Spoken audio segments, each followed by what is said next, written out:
बटियागढ़ भगवती मानव कल्याण संगठन के संयुक्त तत्वाधान में 24 घंटे व 5 घंटे व 1 घंटे की दिव्यता की आरती, जन्म दिवस एवं शादी विवाह गृह प्रवेश आदि के उपलक्ष्य में भगवती मानव कल्याण संगठन के सदस्यों द्वारा निःशुल्क भाव से क्रम किए जाते हैं। इसी कड़ी में बटियागढ़ चौरसिया भवन में शिवांशी गुड़िया के जन्मदिन के उपलक्ष्य में 24 घंटे का अखंड श्री दुर्गा चालीसा पाठ का आयोजन किया गया। आयोजन के आयोजक प्रकाश चौरसिया आयोजन का शुभारंभ 20 जून शाम 5 बजे से प्रारंभ किया, जिसका समापन 21 जून शाम 5 बजे समापन हुआ। समापन बेला में संगठन के वरिष्ठ अधिकारियों की उपस्थिति रही। साथ संगठन के अधिकारियों द्वारा मंच के माध्यम से उपस्थित लोगों को संगठन की विचारधारा से अवगत कराया। नशा मांस से मुक्त होने की बात कही, मानव के जो कर्तव्य हैं उनको पहचाने। आयोजन में आए संगठन के सदस्य एवं नाती रिश्तेदारों का आभार व्यक्त श्री राकेश चौरसिया द्वारा किया गया। अंत में सभी लोगों को संगठन के द्वारा निःशुल्क शक्ति जल प्रसाद वितरण किया गया। यह एक साधारण क्रम नहीं है। यह क्रम करने के लिए वे भी देवता भी तरसते हैं। वे भी सोचते हैं कि यदि हमें माँ ने शरीर दिया होगा तो हम भी इसमें शरीर रूप से आकर के माँ की साधना क्रम करते, परंतु वह आते हैं, गुलाब देते हैं, माँ से प्रार्थना करते हैं कि ये माँ हमें मान रूप दें। तो यह क्रम एक हमारे श्रीमती बहन जी रागिनी चौरसिया जी की जो बच्ची है, उनके जन्म दिवस पर यह 24 घंटे का चालीसा पाठ रखा गया। उनका नाम है, गुड़िया का नाम है शिवांशी चौरसिया जी। तो माँ की वजह से प्रार्थना करता हूँ कि हे माँ, एक बार उस बच्ची के लिए इतनी सद्बुद्धि, इतनी विचार भर दो कि रात को वह, अभी तो अपनी माँ से बातें कर रहा हूँ और यहाँ बातें की, हो सकता उसी दिन आश्रम चले गए। आप गुरुदेव जी कहे कोई परेशानी है क्या? नहीं होते। हाँ, बाकी सब तो सुनाते रहते हो, वो भी कह देते हो। तो ये कैसे पता चल जाता है? हाँ, बाकी तो सब सुनाते रहते हो, जबकि उनको तो नहीं सुनाया हो, तो छवि के सामने रोया।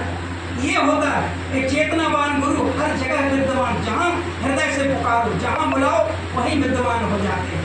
इसके बाद पूजा पाठ करते करते भी कुछ व्यथाएं अगर आ रही हैं तो इसमें ना माँ का दोष है, ना गुरुदेव जी का दोष है, हमारे अपने कर्म हैं।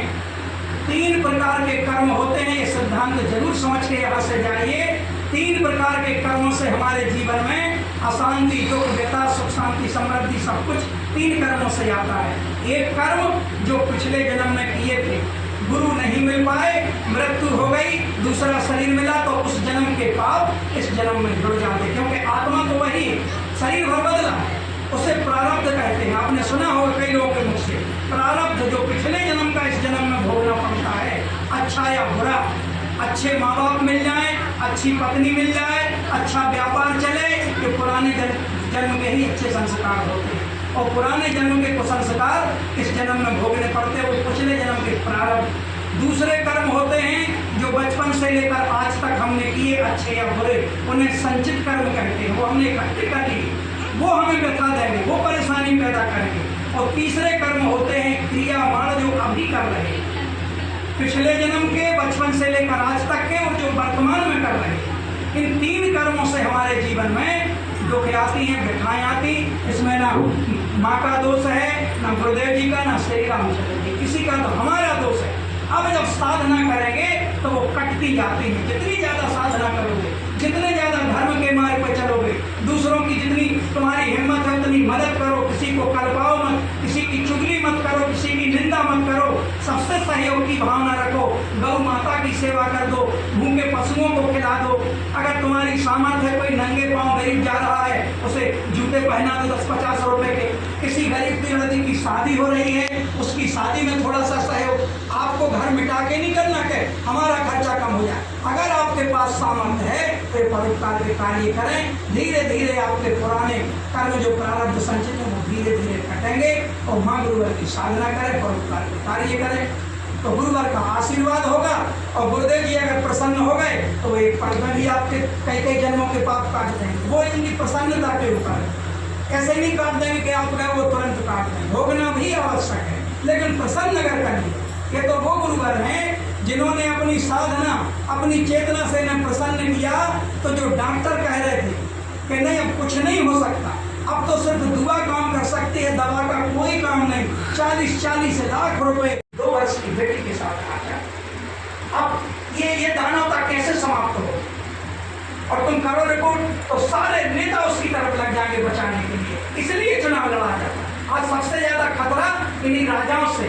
राजा हो तो राम जैसे, अब राम जैसे राजा चाहिए और रावण को एकदम जिताते चले जा रहे हैं। इसलिए गुरुदेव जी ने कहा कि तुम भी चुनाव लड़ो, आज नहीं तो कल अपनी नींव मजबूत करो, ताकि आने वाले भविष्य में हर बेटी को नशा मुक्त पति मिल सके और हर बेटी स्वच्छंदता से, जैसे वन में हिरणी विचरण करती है, ऐसे हमारी माताएं बहनें निर्भय होकर समाज में घूम सके, अपनी नौकरी कर सके, व्यापार कर सके।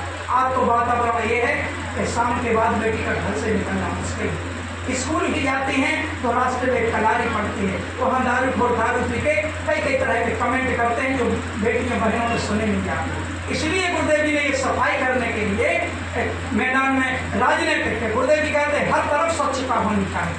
इसलिए गुरुदेव जी के किसी कार्य को आप अन्यथा में न लें, हर कार्य समाज के कल्याण के लिए किया जा रहा है। चुनाव लड़ने से भी बहुत अधिक फायदा हो रहा है। जो अधर्मी अन्यायी एकदम पाप करते जा रहे हैं, कहीं ना कहीं सचेत अवश्य हो रहे हैं।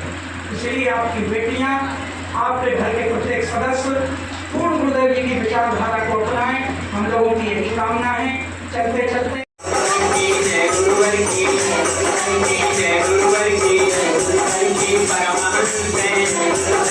योगीराज है शक्ति पुत्र है, जय गुरुवर की, जय गुरुवर की।